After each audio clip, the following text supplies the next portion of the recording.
Hey everyone, I'm Aaron Potratz. And I'm Nathan Hawkins. We are the Shrink Think Podcast, Podcast. baby. Enjoy the show.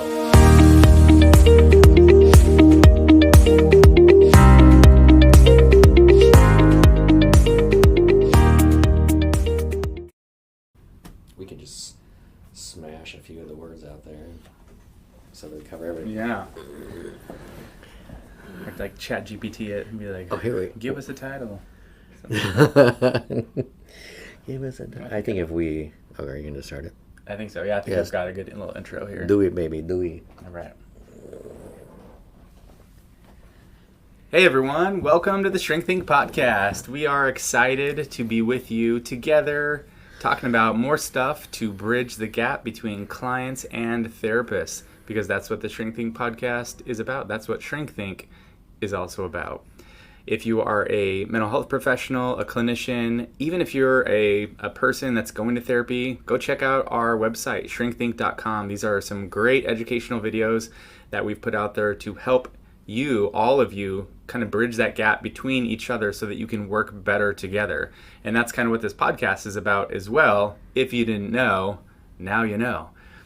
Today we're talking about this really interesting idea of being able to tolerate your own experiences, your own emotions, and the power that holds in relationship. It's really interesting to me because you can actually transform your relationship in many different ways simply by learning how to better tolerate your own emotions. And it's knowing your emotions. It's not just like white knuckling. It's not just like biting your tongue and not saying something. That's not what we're talking about, because that might as well be called stonewalling. You know, the Gottman Four Horsemen we just covered recently. But tolerating your own emotions is a much more active process. It's doing something internal to like keep yourself calm enough, regulated enough to stay aware, to stay communicative, to stay clear on your experience as well as the experience of the other person that you're in a conversation or even in a conflict with. So there's a lot of power in being able to tolerate your own emotions that we want to talk through today, as well as how it can affect some of these relationships you have. So think about self-compassion. Okay, a lot of time we've talked about that before, and usually the focus has more to do with like being kind to yourself, making sure to give yourself the space to, hey, you did a good job, little soldier boy, or whatever. Soldier Boy. Yeah, he's a singer. Yeah. Rap references. Not totally where I was going. But that idea of like, okay, do you know that you probably have been having a hard week, probably don't try and engage, blah, blah, blah. Well, think in terms of self-compassion, integrating with that idea of tolerating, because what you're really doing is you are believing that who you are matters, who you are is important, and your experience of a situation is somehow will make sense. Somehow it'll make sense. Even if you don't understand it yet, it will. And you're in a process of doing that. The action of being intentional about that will slow you down. It will slow the progression of, into the flooded areas of life. And it's not, notice what you're saying, it's not just about solving a problem or getting to the end destination, right? It's really focusing on the process. And in the process, you're exploring what you feel, why you feel it, you're discovering what's going on for you, and you're trying to just understand your own experience. Right, which you need to do. The tendency for yourself and for the person that you're talking with is to label it. Like, whatever they see, they're going to be like, this label, that label, this label, that label. This is happening. You're doing this. This is what's going on. And your tendency for your own self will be to label it also. The other thing that you may do is automatically reflect back to the start point. How did I get here? Well, this person said that. They need to stop saying that. Okay, so if anybody said those exact same words, even with maybe the same tone, would you have the same experience? Okay, probably not. Switch random people out. Because why? Well, those words themselves are words. You are taking the meaning based in who you know the other person to be, to whatever the words and tone are. We do that because we know people, and that, well, if you knew them, you would know that they really meant this, right? We do that all the time. And so that's partially why, if you can slow down, you can be like, okay, even if you come to the conclusion, down the road, let's say that we knew that you were going to come to the conclusion like, okay, well, probably I took that wrong, or whatever. Like, I probably just needed to be more patient with that. In the moment that you're having it or whatever, it's like, it is true that you know them. It is true that you have reason to draw that conclusion. It's okay that you would go there, you would think like that. There's not some major problem with you. It's like, oh, it's rational. And you have, keeping that mindset, beginning to be intentional about it, also does another thing. It helps you to do that to the person you're talking to. So what you're saying here is there's an understanding the logic of how you got to where you're at. It doesn't necessarily mean that is what happened, right? Because the other person has their own experience of what happened, and it's going to probably vary drastically from what your experience is. But what this first part is saying is that there is a premise in which we're saying things make sense to you and things make sense to them. You have your own experience of how things progressed or what happened and why you feel the ways that you feel, and that makes a lot of sense when you can take the time to understand it. Well, then we take that and we can apply that to the other person, and we're just kind of positing here that if that was true for you, that you've got your own experience, that makes sense, then the other person probably has the same thing. They went through something that's very different. They saw things from their perspective, and they saw you and heard you from a different perspective, and their experiences make sense as well. You might not know what that is just yet. They might not know what that is just yet, or maybe they do, but you don't know just yet, and you have to tolerate that process to explore and discover and understand what their experience is as well, and that is really powerful.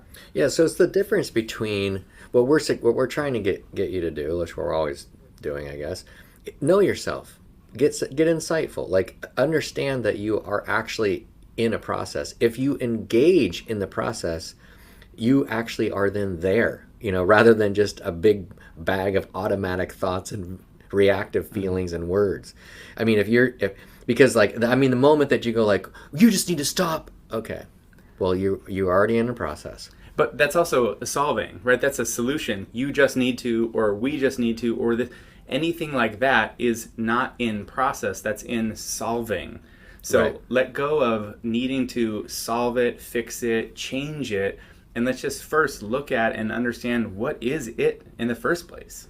Yeah, the reality is if you are having an emotional response that you realize you're starting to you're just having one, then apparently whatever is being said means something to you. Right. Welcome to the jungle. Right. You care about this for some reason. And this thing that's happening, and I like this framework. We were just talking about this a little bit earlier. I've used this with people. I'll use this with myself. I think it's really powerful. Something is happening. You're having some emotional experience, and you can put a little framework around it that says, the story I'm telling myself is this. It doesn't mean it's the correct story. It doesn't mean that's what's actually happening, but the meaning you're making is coming from telling yourself a story about what's happening. Oh, I'm telling myself that this is what you're doing. That might not be what you're actually doing, but that's the story I'm telling myself. Yeah, and you had a way, Aaron, earlier to phrase it toward the other person. Do you remember what that was? Yeah, so if the other person is, let's say this is you and I. We had like a disagreement, or we don't see eye to eye on something, and you're telling me something that is wildly different from what I was doing, what I was thinking, or even something that is like, I think is related to me or what I was even intending on doing or whatever. But I'm tolerating this experience, and I'm realizing in it that you have your own experience and it's valid, right? And I've got my experience and it's valid as well. And in my head, I'm saying, well, the story I'm telling myself is this, but now for you, I'm thinking, well, what's the story you're telling yourself? So as you're communicating all the stuff that's going on, you might be saying, Aaron, you did this, and then that's why I did this, and I'm so upset about whatever. And I could say, oh, I can see kind of the logic of how you got there, and the story that you're telling yourself is this, and that's how you arrived at that conclusion. That makes so much sense. Right. And the way I'm just sitting there thinking of somebody that wants to be argumentative about it. Yeah, don't do that. Right? And they'll be like, it's not a story. That's like fiction. Right. That's what really happened. And like, that was your experience for sure. But you have to be compassionate and kind about it. But really, I think the way I said it was like, okay, I can see how, when this happened and that happened, the story you were telling yourself is that I don't care about you. Right. And the idea behind it is that getting the way, and I guess I'm going not bigger picture, but more in the weeds. There is something to the fact that you have your own individual relationships out there, right? You're listening to this podcast, you're like, oh, I don't know if whatever phrase would work. Because we do these phrases all the time, and I'm sure you guys are out there changing them. But the important part about that is I really like that phrase, the story you're telling yourself. It may be that there's maybe a different thing that you want to do because you think that they'll feel some way. But the point is, you want to be validating. You're essentially, what you're doing is you're validating that this other person has an experience that makes logical sense. They are not dumb. And it may be that you even need to say that openly. Like, I understand you're not. I don't actually hang out with dumb people. That's why we're talking. Right. Like, I only hang out. I expect you to have an intelligent, experience when you're going through things. I'm not saying that. I'm just saying that for me, my experience was different. And it does say, so going back to the beginning of this, it does take tolerating some of your own emotional experience in order to move into curiosity, to be able to see the logic of somebody else's process. And that goes both ways. I need to have some ability to tolerate my own emotional experience, which again, it's a very intentional process where I'm giving myself compassion. I'm inviting these feelings and experiences that I'm having to be present without needing to fix them, change them. I'm not judging them or ridiculing them. I'm just saying, yeah, this is what I feel. It's not bad. It's not good. It just is. It's not wrong. This is what my experience is. I need to be able to tolerate that in order to then move into curiosity toward you, the other person, to be able to say, well, I wonder what your experience was. I wonder what story you have going on. I need to be able to see things from your point of view, which is challenging sometimes because, as we're saying this, if you're involved in that process, your ego is not going to want to see yourself in any kind of a negative light, right? Yeah. So you have to tolerate that experience of, wait, are you saying that I'm...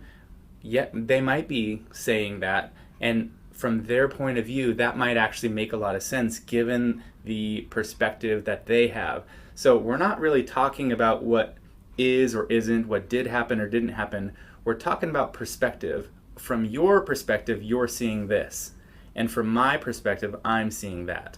Right. It connects you back to the ability to be able to have the actual conversation you were trying to have. Because what ends up happening in that, we have this thing called the parallel process. I think the last time we talked about that was a long time ago. But when you have, the experience that you're having of a conversation, is like the parallel process is, we're talking about whatever we're talking about content-wise, and then your experience of that content runs parallel to the content. However, what we're describing with this idea of tolerating is all of a sudden when your process is no longer parallel, now your process is wonky and you can't have whatever conversation is going on. It actually, I want to honor the fact though, when you're intentional about this, you likely can tolerate things as you're going and the content keeps going. You just become aware like, oh, I have this experience going on. The person you're talking to might actually be like, what's wrong? What's happening? And your comment might be, before you're listening to this podcast or whatever, no, I'm totally fine. Well, the other person is feeling something. Yeah, they're noticing something, and they don't think it's fine. Right. Like I'm just taking this all in. Right. I'm listening and I'm paying attention. I'm trying to understand. I'm taking it all in. Yeah, and you could even say to them, Yeah, you're noticing that I'm having an experience about it, but like I'm tolerating that. I'm still with you. Like I can talk more about that later, but can you tell me more? Whatever. So you're not telling them like, well, you're not seeing anything. I'm totally fine. Right. Because what they wonder is they need to know, are you actually with me? Because what's happening in that moment is they think they lost you.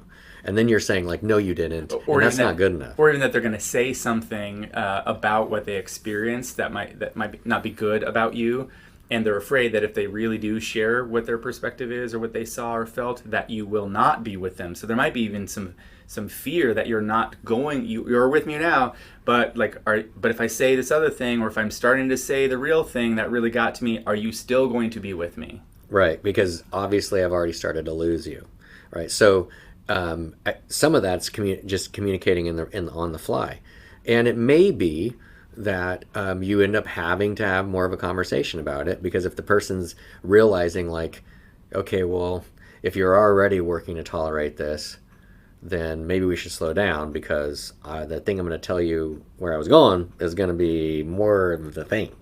So it may be if you're the communicator in that, and you and your partner are doing what I would say is good conversation, good tolerating, to respect that might be like, okay, well, let's just pause here and see what's going on for you. I just want to give you the space to talk about that. And if the other person says, no, like I think, I can talk. I don't know that it's worth it right now at all. Then you go with that, because that is their filter. Like, you don't need to manage their feelings. You respected their feelings. The end. Like if they're willing to do it, whatever the next thing is, then you just let them go. So what we're saying, if you kind of zoom out from that a little bit, when you are getting to this place where you can where you can tolerate a little bit more, and you can have some of these conversations, it will reveal what's really important in this conversation and in your relationship. So if the person is like, we're talking about you're afraid that the other person is not with you anymore, or they're not going to be with you, what you're really talking about is, do you still care about me? Are you still in this conversation with me? Are we still together, or did I lose you? That's like a connection issue. Like, can we still move through this difficult thing and stay connected? Or once we get to the end and you can see, oh, your perspective makes sense, I can understand how you felt that way. The story you were telling yourself is this. And I said earlier, like, oh, I can totally see how the story you're telling yourself based on this stuff is that I don't care about you. It has revealed the real issue. You feel like I don't care about you. And now it may be that I actually do care about you, but the emotional experience of the other person is you don't feel like I care about you, or you don't feel cared about. Now we can put that in front of us, and I can say, oh man, I can have compassion for that. Oh, I would never want you to feel like I don't care about you. I'm sorry that I've made you feel that way, or I'm sorry that whatever, through these events that had happened, that you came to that conclusion. I feel terrible that you would think that. Of course I care about you. Right. And then the thing of it is, there's two pieces to this result. It could be that the mere intention that you take to tolerate what your own experience is, and then that gets shared at some point, actually shifts the actual content. Correct. Like, it ends up being like, well, I guess we're not talking about that. Like, the mere fact that you are able to be with me is why I was having this conversation. And so now that we are together, I don't know what else I need to say. Yeah, in some ways it shifts it from being this like argumentative or competitive, debative sort of a thing about, you said this, no, I didn't say that. Instead, it shifts it into, okay, well, why did you say that? Why did you do this? What was that really about? So the content, in a way, is kind of the same, but it's different because we're looking at it from a completely different perspective. And more importantly, because we've done this work of tolerating our own emotions and tolerating those of the other person, we're now able to be connected. We're able to tolerate all kinds of things together and look from the same perspective at this issue or this thing that is happening, this difference or disagreement. And we can come together and say, oh, well, this is what happened and this is what I was thinking. Oh, that's not how I interpreted it at all. But I can see how now from your perspective, that's not what you were doing. And that doesn't make those feelings invalid. It doesn't make the feelings that you were experiencing from your perspective wrong. It just means, oh, that is what I experienced based on my own perspective alone without yours. But now that I have your perspective also, I can update my information and change my experience of it and say, oh, okay, well, that's not what you meant to do. We need to get some clarity. Maybe this is where solutions can come in. Maybe we need to get some more clarity on like what's going on or what we can do differently so that we don't have so much confusion. Yeah, these are the we're going for home now, but the reason why we even started talking about this as an episode is there is this kind of like presumptuous thing that if we were able to do it like as a mechanism in the beginning, which is this intention to tolerate what's going on with your own self, that application of self-compassion to your own experience of being like, okay, who I am is okay, that flies in the face and starts to move you out of doing codependency and dependency types of things. It puts you in the position to be an active acceptor of your own self and the other person's whole self. You can actually share at that point with intentionality and choice. Have a great day. Thanks for tolerating this episode. Yeah, dang it. I wish I would have said that. Oh, you didn't. I did. And everyone on YouTube could hear. That was me, suckers. I'm very aware of how I feel right now. You were the funny one. And it's a loser. I feel like a loser. Anyway. All right, good. We got them done. That was great. Done, son.